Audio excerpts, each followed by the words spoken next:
Hi there, and welcome to Tuesday. And as usual, we go legal on a Tuesday with our resident legal eagle, Advocate Lance Brogden.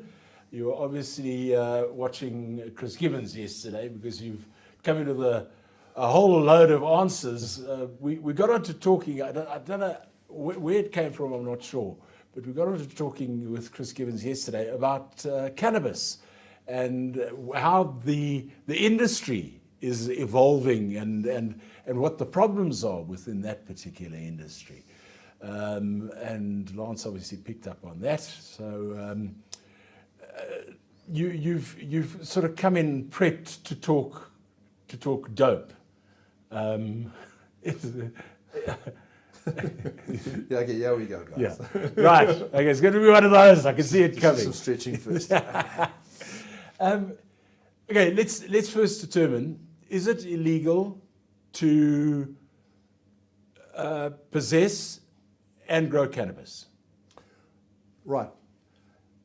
Yes and no. How's that for a great answer? Great answer. No, I should ask Chris Gibbons, the economist. Yes and no. Well, I'll tell you why. Because for personal consumption, since the Constitutional Court allowed it to be done in September 2018, for personal consumption, you can produce the product, you may possess it, and you may use it. But that's the difference between illegal or legalizing and criminalizing something. So the Constitutional Court in 2018 decriminalized the production and the use, but only for personal use. There are exceptions, we'll probably touch them, for medicinal use and so on, and prescription use, but you can produce for yourself for personal use, and you can consume the product. How much cannabis may I actually have on my possession? Okay, right. So let's start with the plants that you produce. If you are living on your own in your little love nest, Jeremy, Yes.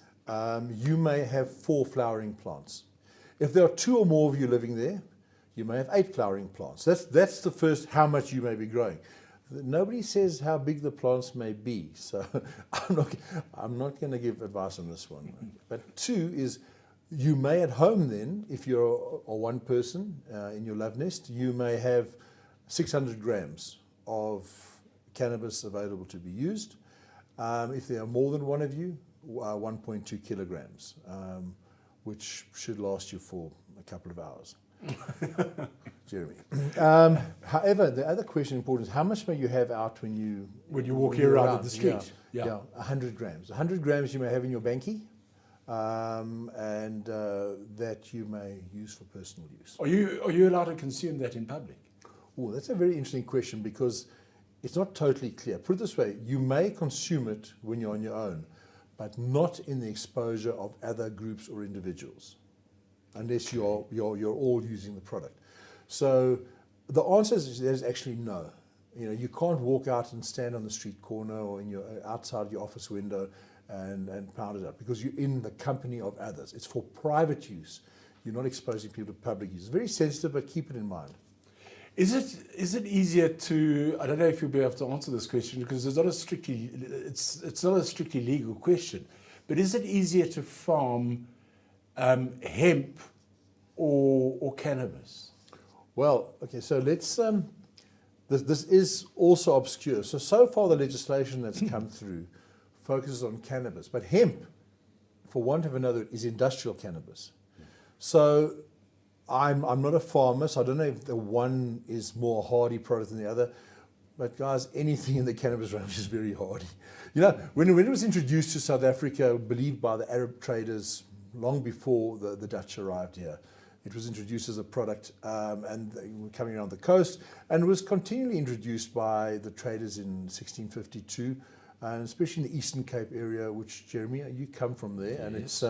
it is one of the Eastern Cape and KZN, it's a staple food. Yeah, our most relaxed inhabitants of this beautiful country of ours, and you know why they're most relaxed, because most cannabis is grown there. But yeah, so it was introduced, etc. But hemp is an associated product, and currently, as far as the law goes, and I was asked this by a friend the other day at our club, and the law currently, as as shallow as the law is and unclear as it is, okay, albeit it's been decriminalised, applies to both hemp and to normal dacha weed.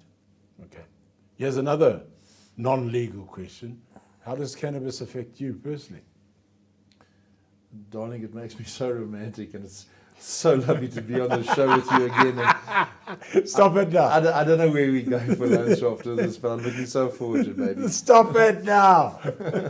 is there any new relevant legislation that's in the mix at the moment surrounding this particular product? Yeah, so Jem, what we have is that, as I said, in the Constitutional Court decriminalised the production and use of the product in 2018. In 2020 it came through again, and each time giving periods for the lawmakers through the government and the procedures to clarify it. So we are seeing developments and papers being drawn up, and we are hoping it gets clarified soon, because there are a number of cases where, I gave you some of the nuances of how much you may carry or not carry, but you don't want to run foul of the law because of no clarity within the legal process, and that's where we are right now. So we are hoping for clarity on the product and the use thereof. And interestingly enough, when we get to the medical, that's quite important, because your doctor can prescribe your products either with THC or CBD. There's a certain set of rules, just for interest's sake. So CBD oil may have what you take, it may have a component up to 0.0075%. THC may have to 0.001%, and that can be prescribed and for a number of things, and I'm not a medical practitioner whatsoever, and Dr. Vicky might give more advice on that, but from helping you sleep, take away anxiety, and on a number of other issues, pain relief, etc., etc. But we're waiting for more clarity to answer your question, Jeremy.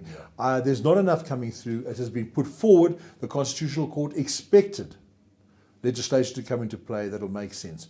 We await same. I think, as Brett Hilton Barber was saying yesterday on Chris Gibbons' show, and you may want to go back and watch it if you haven't watched it, because this was a very interesting conversation. Brett Hilton Barber runs a online publication, Cannabis, and he looks at the business of cannabis, obviously. And he was saying that there's this sort of tussle between Department of Trade and Industry and Department of Health, and there's something like 8 different departments in government who are involved in this whole cannabis thing. And in the meantime, I think we're starting to lose the edge from a commercial point of view. You look at countries like Australia, who are going big into this, and they're at absolutely. No, they're on the cutting edge, and this is why they handle the cricket ball the way they do. In test matches and in open games, because they are succeeding so well with cannabis. Jim, a question for you. Okay, come on, bud. So, this is we're all in the family here. All of you watching, all our family as well. So, do you prefer smoking weed, or do you prefer the edibles? And listen, I haven't smoked that stuff since I was probably in the army.